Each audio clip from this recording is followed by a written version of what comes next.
You are listening to Something Rather Than Nothing. Creator and host, Ken Vellante. Editor and producer, Peter Bauer. So you doing well? Yeah? Yeah, doing well. It's Friday. Getting some interesting weather here.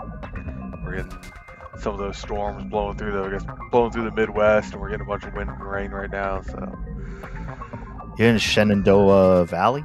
yeah, Shenandoah Valley, the Blue Ridge Mountains. I'm in a town called Stanton. If you look it up on the map, or if you ask Google Maps, you would think it's Staunton, but we're Stanton, about like 45 minutes west of Charlottesville, where University of Virginia is. Wow. 20 minutes south of Harrisonburg, where James Madison University is. But yeah, a little like 20 square foot town, or 20 square mile town. Nestled in the mountains here. It's nice. I'm born and raised in Virginia for the most part. Lived here all my life, except we took a brief detour to Colorado Springs for about 6.5 years. Okay. And lived out there, and then came back to Virginia back in 2020. So. Wow. Yeah. Well, it's nice chatting with you. I might as well introduce you to everybody. Ryan Brosmer, Good, Great, Okay Comics. We connected on Instagram and did an image for the Something Rather Than Nothing podcast. And I just want to say, as part of the spirit and nature of things, nice to have you hop on and pop onto the show and talk some comics and talk, this and that. So I really appreciate you on the show, but welcome to the podcast. Great. Yeah, I'm happy to be here. Really appreciate, when you first reached out, it was, I'm so used to, someone reaches out to me in a DM on Instagram, I first assume it's a scam. Yeah, right. But, I started, I looked around and looked at your show and I'm like, man, there's people I know on here. This guy's legit. This is cool. Yeah. Do this. So, thank you. It's like one of those people, like I sidle up on you and sneak up on you. I'm like, whoa. And you're like, okay, wait a second. Where'd this dude come from? But all right. Like there's some sort of jazz he's got going on. So I appreciate the energy. And, I used to live out in Washington, D.C. for a couple of years. I'm from Rhode Island originally, but my first stop outside of that area where I grew up in was Washington, D.C. and Silver Spring, Maryland, that whole area there. Yeah. Worked in a bookstore over in Bethesda, but I would make it over towards Virginia, for concerts and things like that. And I know the area, not specifically where you are, but within the Shenandoah Valley in Virginia, just a very a beautiful area, very inspiring. I think of writers. I think of William Styron, and I think of writers of Virginia ilk. When I think of those areas, is that kind of romantic, or is there's something there? No, absolutely. There's something there. Actually, last weekend in Charlottesville, they hosted the annual Virginia Festival of the Book that happens, which is a very kind of prestigious weekend event that happens annually that I haven't been able to get to since moving back. But they have, Charlottesville is a very literary town, and then it spills out. And then obviously Richmond. I know they have a big, the James River Writers Group is a large organization out there, but it's definitely a good place to be. And, I grew up, outside of DC. I was in Loudoun County, where I was born and grew up through middle school.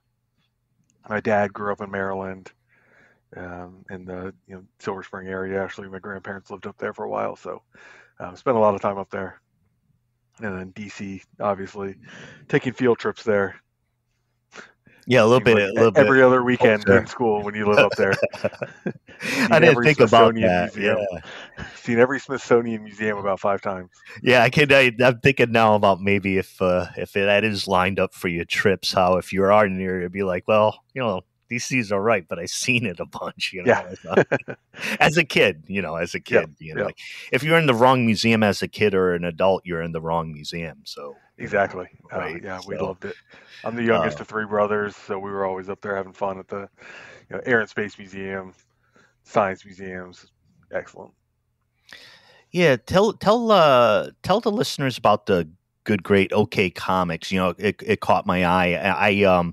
I'll just say just my impression was like I was excited by the playful energy within it, and it just really was like really cool to see a lot of the things that you do. So I connected with it in that way. But you want to talk a bit about like the work you've done and things you published and what your angle is, what how you're looking at things. Yeah, absolutely. So, I'm a self-taught artist. I like to say, I've been making comics my whole life, except for a break between ages, 10 and 32. I grew up watching Saturday morning cartoons. Back to growing up in Northern Virginia, I had access to the Washington Post. We got that every day, and one of the best newspaper cartoon sections in the country. Yeah, that's cool. You read that all the time? Yeah. Yeah, absolutely. Yeah. Every day they had, kids post section. So just very formative. And, I part of when I was growing up, I thought being a newspaper cartoonist would be the coolest thing. For a while, I wanted to be a paper boy when I grew up. Then, I was making cartoons and comics as a kid. Grew up, kind of, stopped drawing. I decided I wasn't very good at drawing, so I wasn't gonna keep up with it.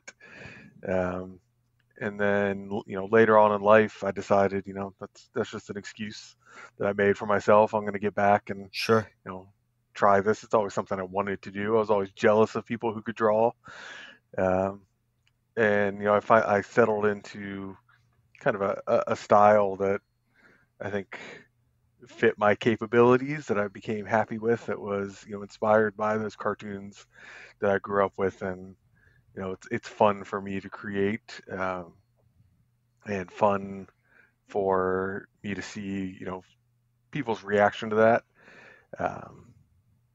And I kind of settled that it was I enjoy creating things that just by happenstance tend to be appealing to a younger audience. Kids comics, middle grade, YA, call it what you will. But I realized I'm not going to be making the overly serious indie comics that I love to read. Yeah, sure. And it inspire me. I draw influence from, but I don't have any interest in drawing that. I've tried to kind of take that angle. Write some serious autobio, write some. That's tough. Yeah. And I didn't want to do that. I don't want to reflect on my life. I kind of I like the cartoony escapism of it all. Yeah. For myself, and I don't want to dwell on real life when I sit down to draw. I like to escape into a different world. That's kind of what I settled on, and it's kind of the zany, just out there wacky cartoon style that resonates with me, and luckily has resonated with other people, I think. Yeah. Thanks for sharing that too. And we'll talk some more about the ways to connect to your art right at the end. But everybody, Good Great OK Comics. We're chatting with Ryan Brosmer, and it's a kick. Kind of the connection we're able to make here. Connecting with Ryan from the Oregon coast and the Hasita Head lighthouse. There's a bed and breakfast, and had planned this out to be out this way.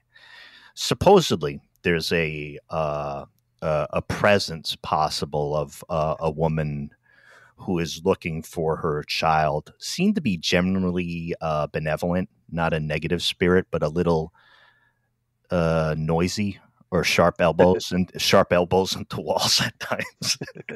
And so it's a real treat to connect here. And like I said, and we were chatting a bit about Virginia, and I appreciate you chatting about like that writing and some of that environment. I like to kind of connect with what that vibe is. And there's a great piece about that I found around Washington D.C., which is a complicated area, socially and politically, but I found that the demand for thinking and thought and policy and technology, and particularly growing media in Washington D.C., is a good fertile ground for people who use their mind a lot and want to create things. So people have different impressions of that area. I've always felt pretty electrified, not electrified like after New York City, but electrified in my head with art and the Washington Post or whatever, just reading papers or whatever, and magazines and stuff. So it's good to catch you over that way. So tell us a bit now. I don't know if anything came up. You had reached out, late feelers to some folks about any topics you might want to kick around. It's a little bit of an open forum, but did you get any weird comments, or we need to make any shout outs to things in your area, or things that you find pretty jazzy?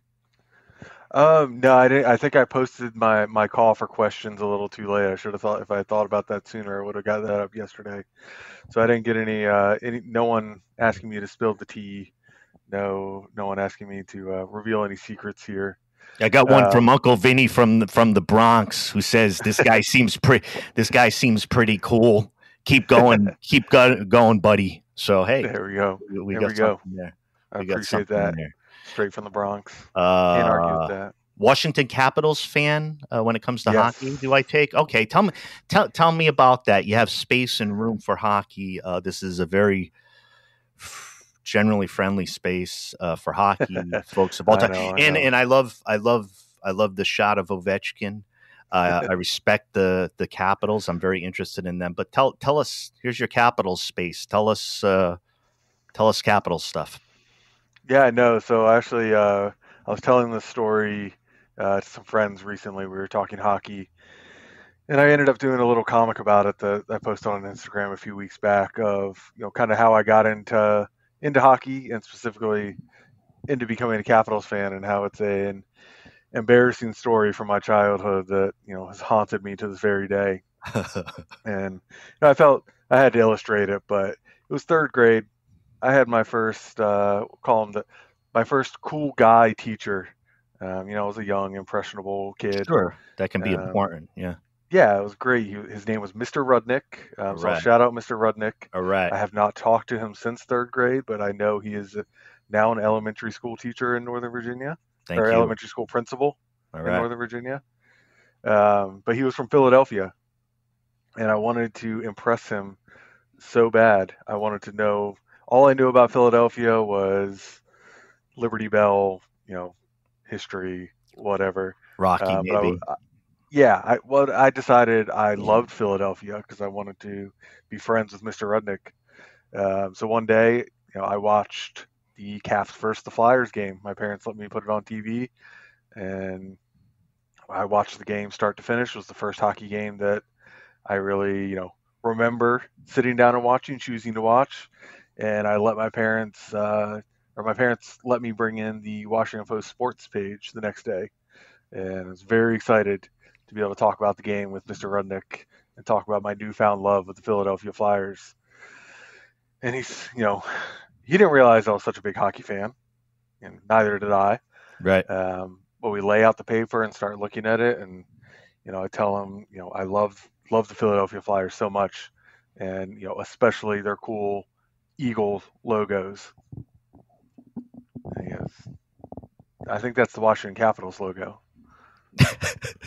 I had no idea what I'm talking about, just trying to impress this man, and he just laid it on me straight. And then I felt from then on, I had to lean into it and prove that I knew what I was talking about. Hey, but I also learned that I really enjoyed watching hockey. Stake your ground. Sometimes you stake out ground that's too far out. You're like, look, I'm out here anyways. I'll stick with it. Yeah. And he knew I needed to be set in my place. He could tell. I was trying too hard. I appreciate it. It was a lesson learned. But that has haunted me to this very day. Well, I know there's some tribulations this season, and Oh yeah. I'm a two-top hockey team growing up with the Boston Bruins, and my second team, Winnipeg, because of my Oh. strange connection to the Winnipeg Jets, which I talked to with a cartoonist, creator, musician Nick Friesen a few episodes back, and so, anyways, that was that there. But enjoy the ability to talk about hockey. All right, from hockey to, I want to hit you with a couple of questions, give you opportunity to kind of wrangle with art, and Absolutely. in creativity. I wanted to see, Ryan, what your opinions were about what is art. What is it? I take the very open approach of I will consider anything art if the creator considers it art, it's art. Um, that's all I need. I'm not going to judge what you're creating, how you're creating it. If it's meaningful to you, the process, the creation, that's art. There's so many different types of art. I don't even know if you can, categorize it by types. It's just, yeah. it's so wide open. I've, always been driven to create in different forms, music, writing, cartooning, painting. It sounds kind of cheesy, but it's such a powerful force. I truly, believe in it for, its ability to, heal, help you cope, help you express, and however you get that out. Um, I don't think it's up to anyone else to tell you whether it's art or not. Um, everyone doesn't have to like it, and that's up to them. That's up to the beholder on the other side. And I take an approach of I know what I like when I see it or hear it or read it. I'm not going to tell somebody what to like, what's good, what's bad, because I think again, it's all valid as long as you're not doing something to actively harm someone with your art or your creation or what you're doing in life. I mean, go for it. Do what makes you happy. Yeah, I like that vibe, and I like the just going in right on the point from the intention. I think a lot about that and the intention of what somebody's trying to do, particularly around the topic of healing, which is I keep like, what is the podcast about? Well, art, philosophy, weirdness, healing, all these type of things. But I think of healing as that component, and when you have a way to do that, whatever that is for the artist, there's something sacred about that. Again, without harming others, without what we might consider ill intentions, and that could be debated. But like about just maybe right conduct or proper conduct, and just being mindful of things. So I like that piece of it, because I think when I ask the question sometimes I feel whatever mood I'm in, right? Like if I just saw The Old Guitarist by Picasso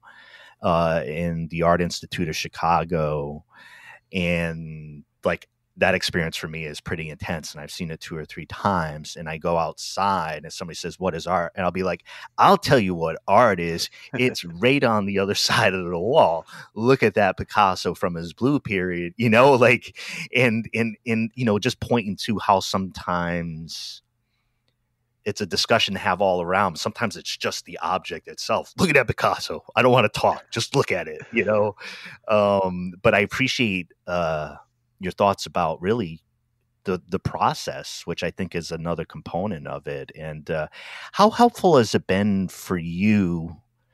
It's not all peaches and cream, I think, as far as how it goes, but how is creativity and tapping back into space that you allowed yourself for the way you wanted to express yourself? Like, what's that done for you? I mean, just talking about that healing component. Yeah, so it's actually been really important when I really sat down in this is late 2020, early 2021. Decided, I was really going to get back on this thing. Going to focus on comics, kind of learn how to do that craft. It actually came along with me deciding that to get sober from alcohol, actually. And it came with, I'm going to sit down and draw every night and create something instead of I've got free time, I'm going to drink and hang out and stare at my phone, stare at the TV. And if I drink, I'm not going to draw. If I don't draw, I'm going to be mad at myself. And that worked. Whether that, healthy to be, beating myself up as motivation, but small, efficient engine of hell, but efficient and efficient, or I don't know. Right. Yeah. Yeah. It worked. It started as, I'm going to sit down with a sketchbook on my tablet and just draw something every night and maybe post it online, maybe keep it to myself. Then eventually it was, I'm working on a comic book now, and I'm going to work on a page a night, and then I'm going to do pencils, I'm going to do ink, I'm going to color, and next thing I knew, I wasn't drinking and I had a comic book ready to publish. Good on you. That was my first book that came out in late summer 2021 was the result of that initially. And hey, in the end, it's a little funny, cartoony comic book, but there's that, kind of behind the scenes of what got it there. Well, and I think that's the piece to dive into and talk about. I have a sobriety from alcohol date of these are the digits 090909, September 9, 2009. And so as a kid, I've always been interested in numbers. I don't understand it all, but my brain's interested in numbers. Yeah. And when that number was tied to my stopping alcohol, I said, I can't give up 999. It's like you're at the slots. It's a bad metaphor, analogy, whatever. But you know what I mean? You hit it. Like, yeah, I hit it on the number. So, and I think in trying to do these type of things, when I've been around helping people get sober, get better, whatever way you want to put it, that whatever, if you need a thread, sometimes that extra thread like carries you along. So you got the thread, so good on you for, good on you for, and talking about that and, tying art to that process. It just means more, right? Tell the story, right? Like that's what comes out of it. Like my early painting came out of me screaming. It doesn't mean that it's not good or something like that, but it means that I was yelling, and sometimes I yelled in ways that were appealing to me and others, and other times I was yelling loudly and annoyingly. So yeah, I appreciate your thoughts around that. Well, in talking about creativity and healing, the related question I have is the role of art, and you can roll into that and expand, if you wish. Yeah. Yeah. So art is, it's always kind of been a part of, my life, my process in healing. In high school and college, it was more music focused. I was trying to write songs. I was playing in punk and metal bands, and kind of like you said with your painting, trying to scream it out. Yeah. And get over things that way, and that worked for a while. It scratched that itch, and then it kind of faded away. I played in a variety of different bands over the years.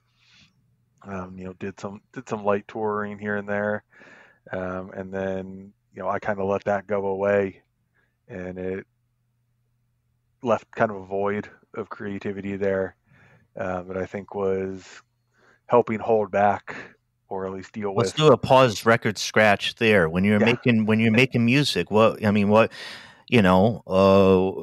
you were playing or you were creating it, like what was your vibe? I mean, what were you digging on? Yeah, so my first band was a punk band in high school with some of my best friends called Radio Contra.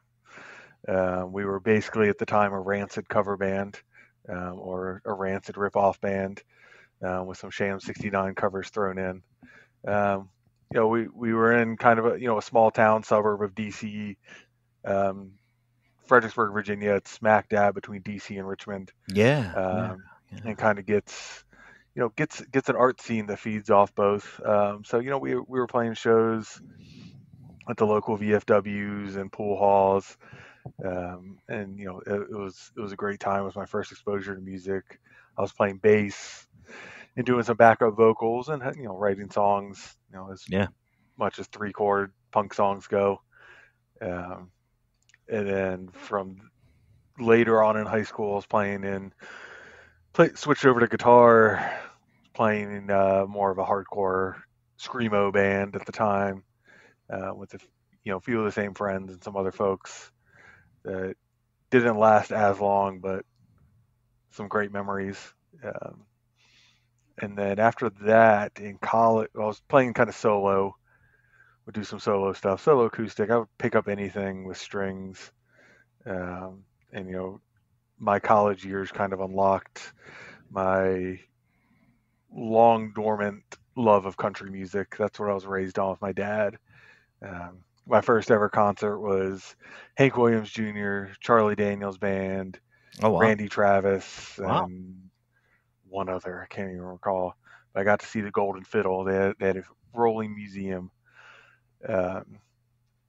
So in college, I started getting into some more classic country, some of the more folk punk bands that were coming up at the time.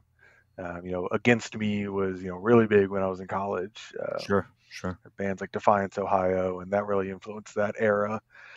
And then I became very good friends with some guys that were very into the hardcore scene, and I ended up picking up and playing bass with them, and another kind of short-lived Richmond, Virginia-based band that we got some good little regional touring out of, played some great shows, some very cathartic music to play, very loud, very fast. Yeah, get it out of your soul and bones, right? Yeah, absolutely.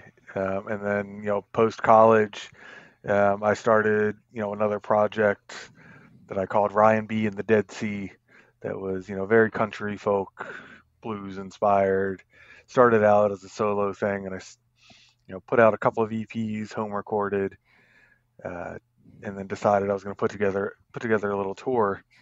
And a couple friends kind of volunteered if I wanted to fill out a backing band.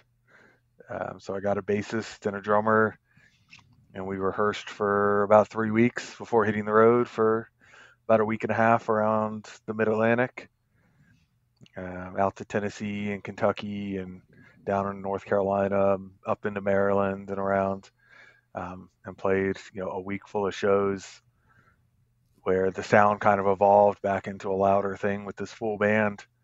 It was a great time. There's actually a mini documentary out there. The guy who was playing drums has gone on to have a pretty successful travel YouTube channel, and he did a little mini documentary while we were on that tour. And what's their name? Go back and watch. What's their name? So it's Katie and Eric. Katie is spelled Kyde, but Katie and Eric, they're based out of Tokyo these days, but they've traveled the world and documented it all very openly. And cool. Thank you for sharing that. Yeah, I was digging back in my head. I like seeing shows in the DC area, and a very good friend of mine, Sean Brown, was the lead singer for Swizz and Dag Nasty, and I actually have 4. I have 8 tattoos, and he's done 4 of them. Yeah, I'm gonna bring this back around when you stop. Okay, very, very good. I'll leave it. So take in the information I need to give you, but Sean, haven't seen him in a while, and his partner Michelle Roberts, very good friends of mine, and so I have that strong connection over there to that area. Also, another band I'll drop, before you go. Loincloth, I think it was Richmond, Virginia, which is a very good friend of mine's brother. And I tell you, Portland, Oregon's the type of place where I found 2 loincloth albums that I could purchase, which is pretty particular in my opinion. But go ahead, rock and roll, Ryan. Yeah. So, I know I mentioned when we were talking before my journalism background. And that also started in Fredericksburg, Virginia, at their little hometown newspaper called the Freelance Star. And when we moved there, me and my brother Michael became friends with some folks, our age, middle school and high school. I was 13 at the time, who wrote for the youth section that the Freelance Star newspaper had. It was called the It section, and they covered music and movies, and it was high schoolers and middle schoolers doing full-blown journalism, writing reviews, interviewing bands. So we decided, my brother and I, to go to one of these meetings and find out what it was all about. And the editor of this youth section was Dave Smalley of Dag Nasty and Down by Law.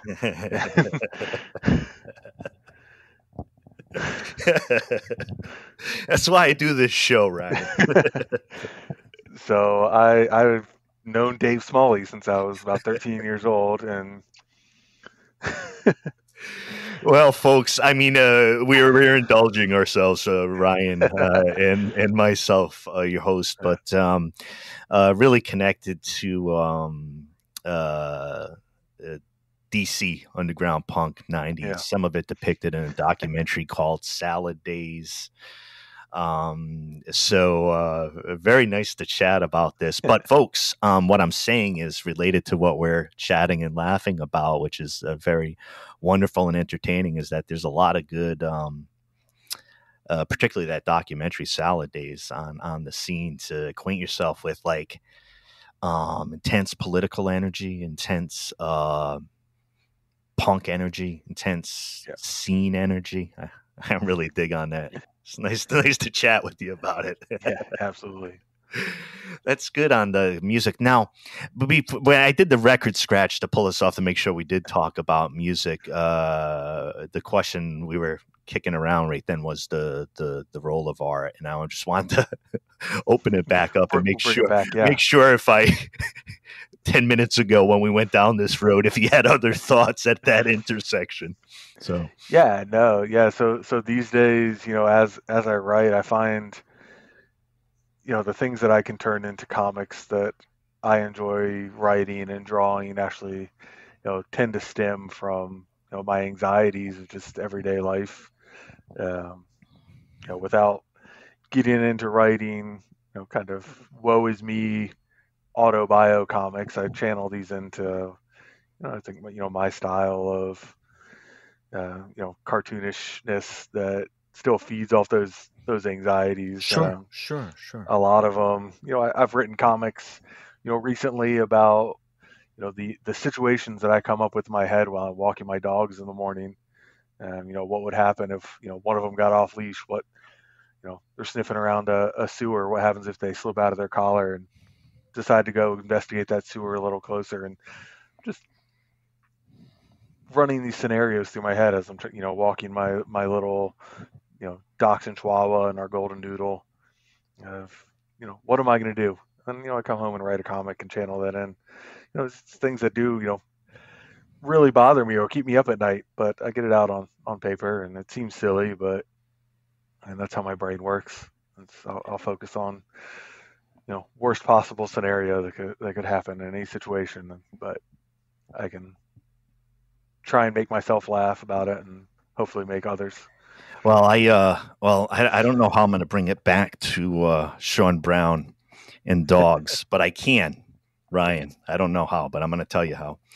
So Sean was a neighbor of mine, and he said to me, in particular, I was working at a bookstore, which is what English lit majors did back in the 90s, and maybe they still do. I don't know.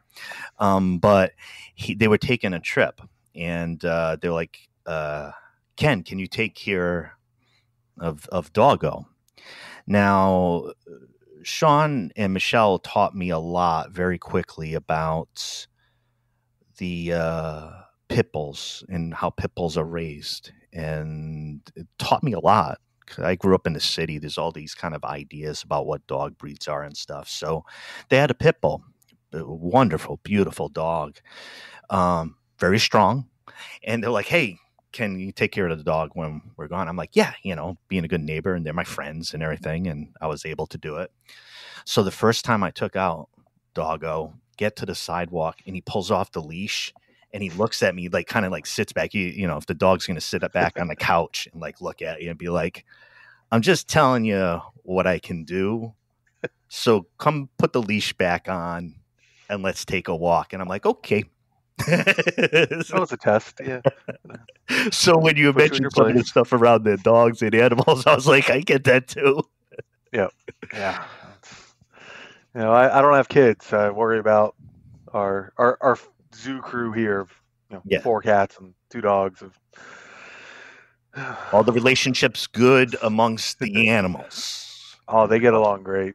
It's wonderful. Yeah. It is nice to have that big energy when everything's kind of feels pretty good around the house. That's a great thing for you to have. I want to kick out the question so we take care of all the heavy lifting. You do weightlifting too, right?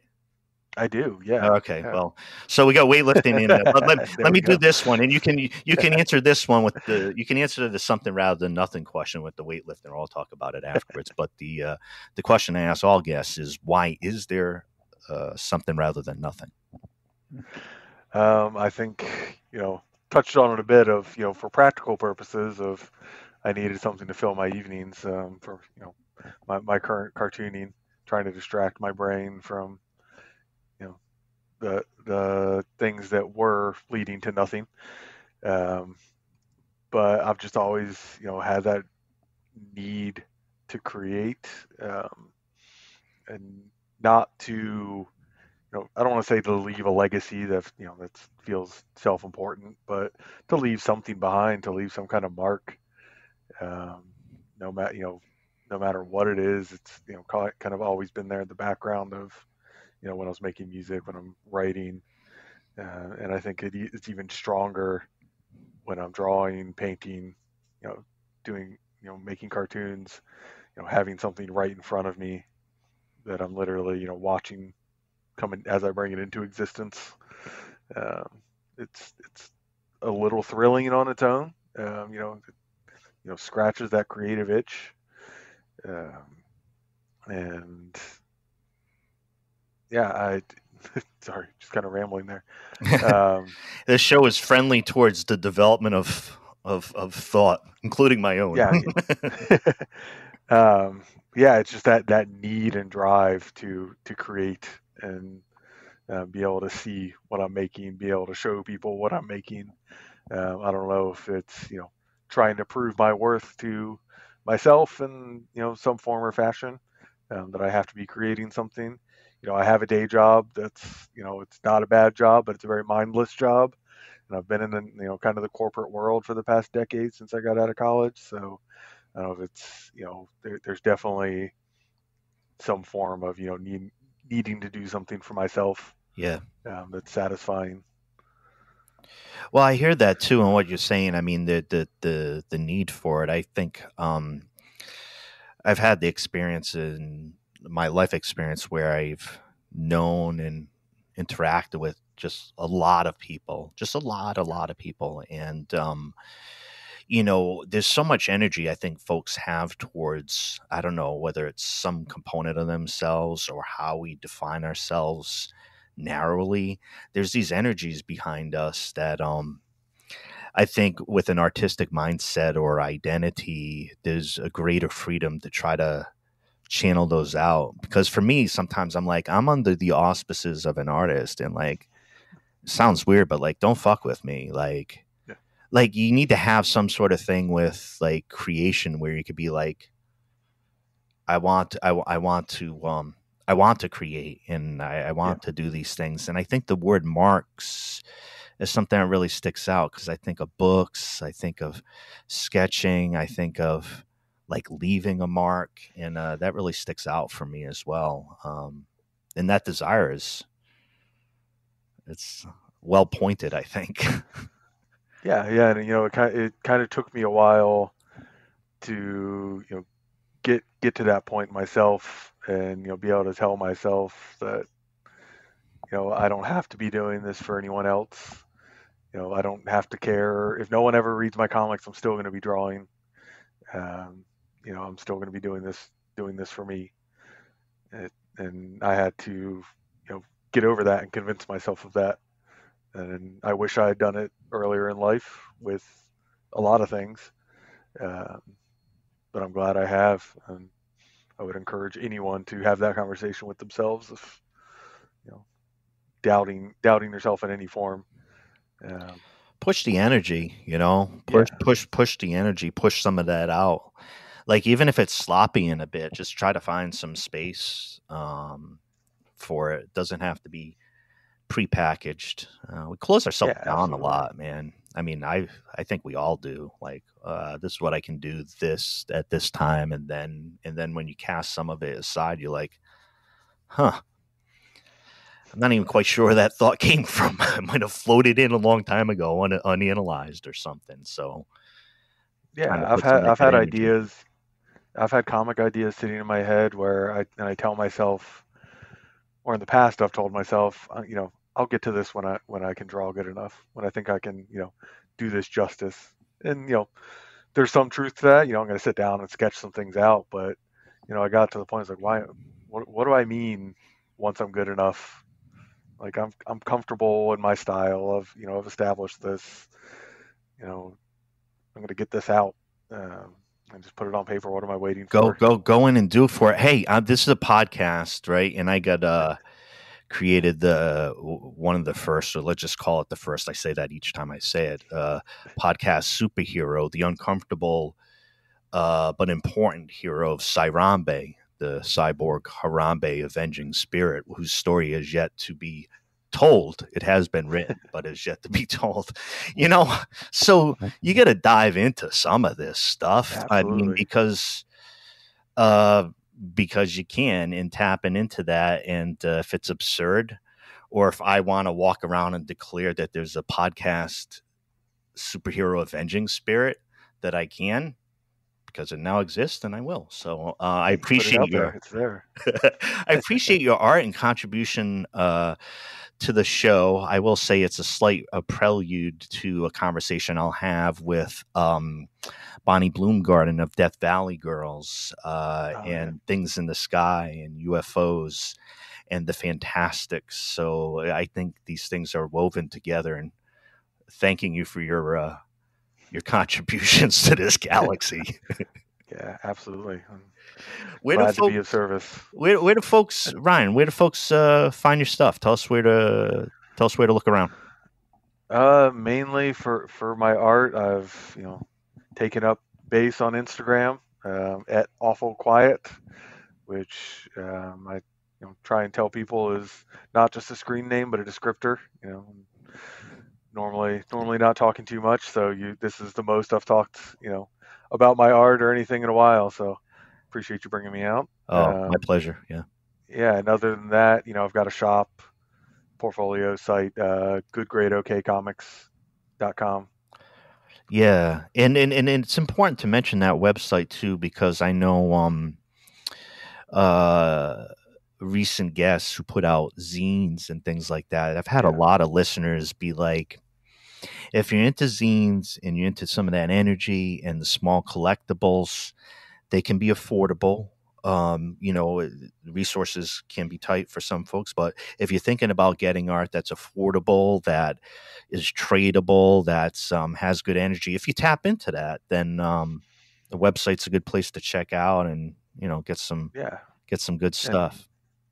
And I certainly part of my whole thing, I try and keep things accessible, price wise and content wise. I want anyone to be able to pick up one of my books. I keep everything cheap. I'll give my comics away if someone asks, as long as I know it's going to someone who's going to appreciate it.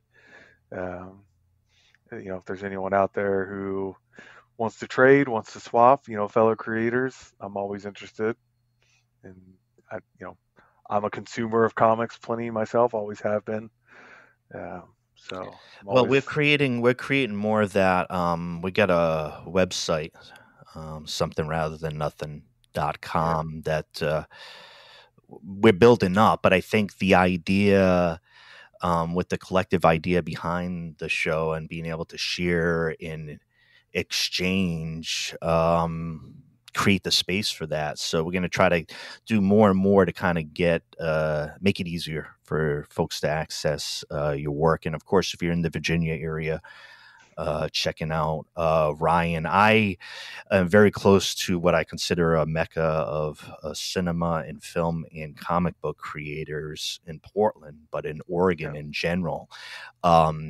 It's a vibrant climate, and my jaw dropped when I first got here because I didn't know that so many comic creators were from Portland. I was living in Madison, Wisconsin for a while, and I knew stuff was going on out here, but I didn't know.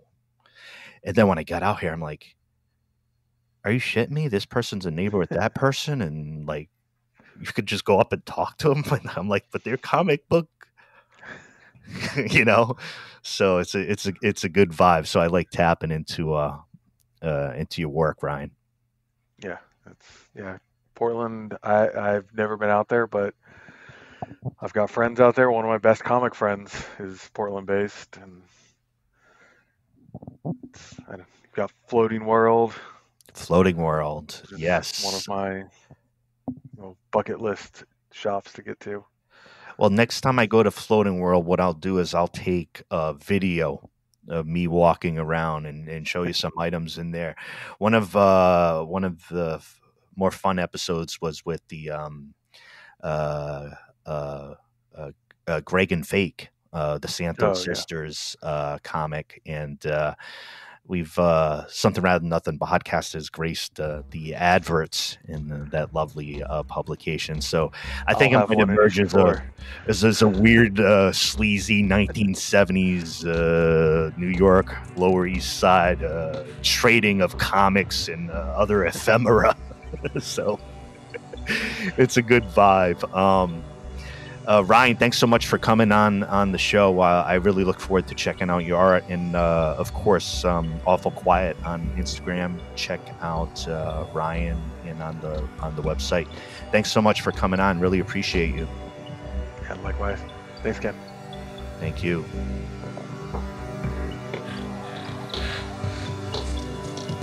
This is Something Rather Than Nothing.